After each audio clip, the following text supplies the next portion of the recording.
Good morning. Today we are going to talk about the mole, and you're going to be learning some more about how useful the periodic table is going to be to us as a tool as we head into the concept and really just begin the concept of stoichiometry, which looks at the mathematical side of a chemical reaction. So we're going to begin by defining the term mole. And we actually talked about moles much earlier in the school year. If you remember way back to a lab where you added drops of water to a penny, and then you figured out how many molecules of water were held on there, or you figured out how many atoms of carbon were in your signature, that was all tied to the mole. It's just that you really didn't have a grasp on what a mole was at that time. So that's what we're talking about today. A mole is the SI unit for amount of a substance.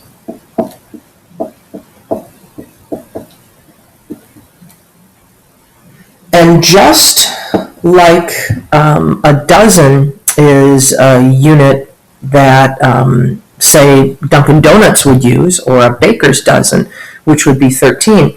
A mole is a unit that chemists use. And the mole, or the concept of the mole, which is abbreviated MOL, allows chemists to count particles by massing them.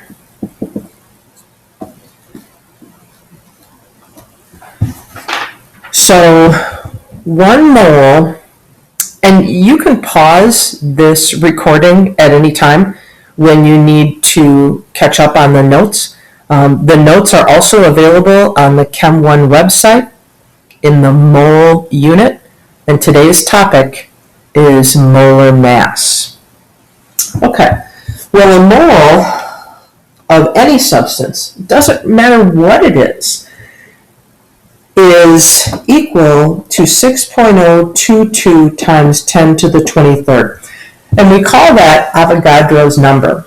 And it's the number of particles that are in 12 grams of carbon-12. It's kind of like the baseline for a mole.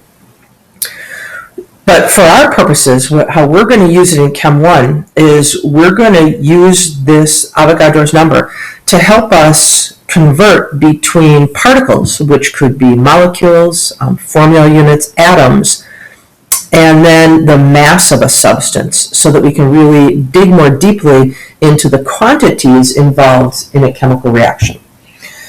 Well, this 6.022 times 10 to the 23rd is obviously a large number. You can tell that from the exponent. But if you remember way back earlier in the year when we talked about numbers in scientific notation, how you can lose the grandeur of numbers. Well, just to give you a frame of reference to help you better understand how large a mole really is, let's put it in terms, say, like money. If I had a mole of pennies and spread them out evenly throughout the world, so there's 7 billion people in the world, each person would be able to spend $1.6 million per minute for an entire year. That's how big a mole is. It looks deceivingly small when you see it as 6.022 times 10 to the 23rd, but it's a very, very large number.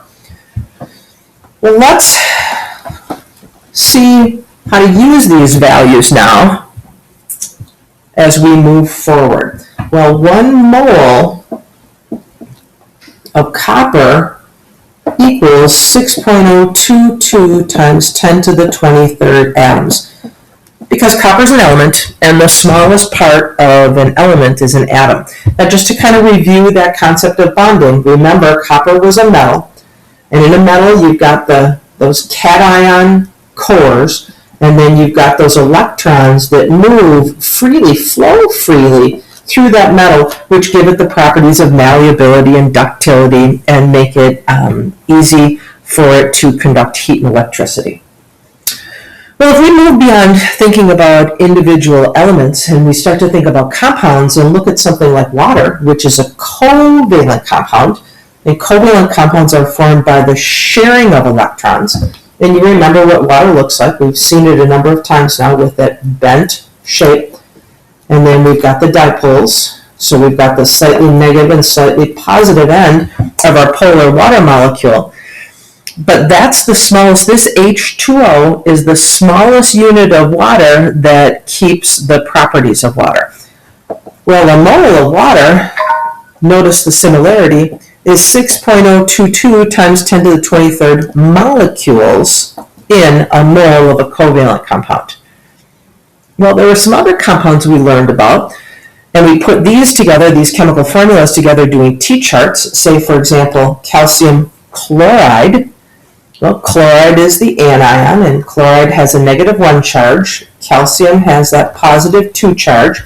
So it takes 2 of the chlorides to balance the 1 calcium. And so if we have a mole of the ionic compound calcium chloride, goes together CaCl2, and if you could zoom in and see that at the atomic level, you'd see that recurring lattice, that repeating pattern of the positive, negative ions held together as that crystal.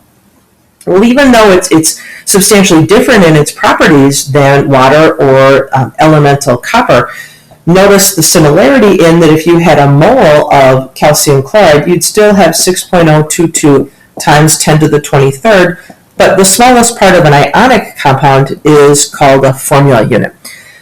And a formula unit for calcium chloride would be 1 calcium and 2 chlorides. But the key again is that when you have a mole of something, what you have is 6.022 times 10 to the 23rd. Well, now that we better understand what a mole is, and again, it's just a really, really, really big dozen, we can see how we're going to be able to use the mole to mass substances. So the next part of the notes are going to talk about molar mass. And what molar mass is, it's the mass in grams